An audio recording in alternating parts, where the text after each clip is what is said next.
రుద్రమంత్రాలతో పరమశివుడికి అభిషేకం మొదలుపెట్టాడు. మొదలు పెట్టగానే చెట్టు మీద కూర్చున్న తండ్రి చూశాడు.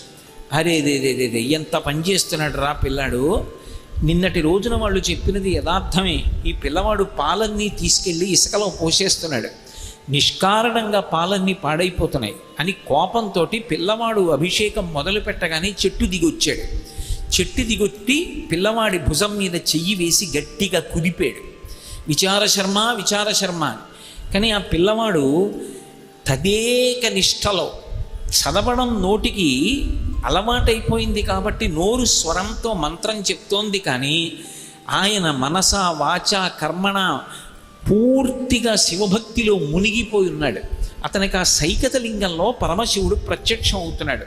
పరమానందంతో ఆవు పాలు పోస్తూ అభిషేకం చేస్తున్నాడు. తండ్రి పిలిచినా కుదిపినా పలకలేదు. ఆ తండ్రికి ఎక్కడ లేని కోపం వచ్చింది. ఈ పిల్లవాడు పిలిస్తే పలకట్లేదని కాలుతో అక్కడ ఉన్నటువంటి ఆవు పాల కుండని ఒక్క తన్ను తన్నాడు. కుండ బద్దలైపోయి ఆవు పాలన్నీ కింద పడిపోయి అక్కడ ఉన్నటువంటి ఆ దేవాలయాన్ని ఇసుకతో కట్టినటువంటి దాన్ని ఒక్క తన్ను తన్నాడు. ఆలయం అంతా భిన్నమైపోయి ఇసుక చిమ్ముకుపోయింది. పిల్లవాడు ఇలా పక్కకి తిరిగి చూశాడు. కాలు కనపడింది. ఇది తండ్రి పాదమే గుర్తించాడు. అయినా మహాపరాధం చేశాడు. పరమశివుడికి అభిషేకం చేయడానికి తీసుకొచ్చినటువంటి ఆవు పాల కుండ భిన్నం చేశాడు.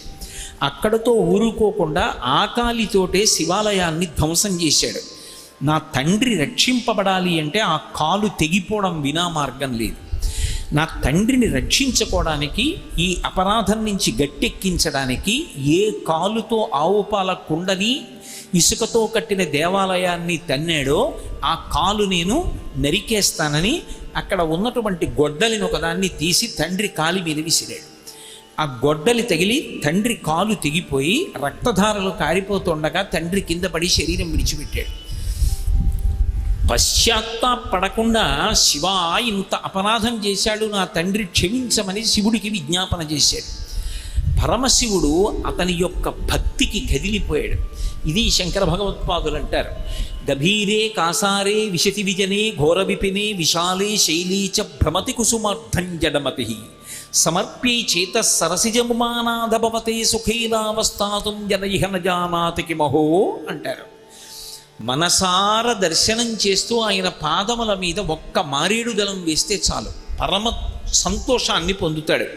ఆయన కానిది, ఆయన ఇవ్వనిది లోకంలో ఏముంది కనుక ఆ విచారశర్మ యొక్క అపారమైనటువంటి భక్తికి పరవశించినటువంటి శంకరుడు పార్వతీ సహితుడై వృషభవాహనారూఢుడై భూమి మీదకి దిగాడు.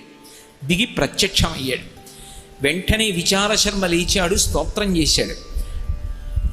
అడగకుండా పరమశివుడు వరమిచ్చాడు. ఇక నుంచి నా గణములలో ఒక గణానికి నిన్ను అధిపతిని చేస్తున్నాను, నీ పేరు చండీశ్వరుడు అని పిలుస్తారు.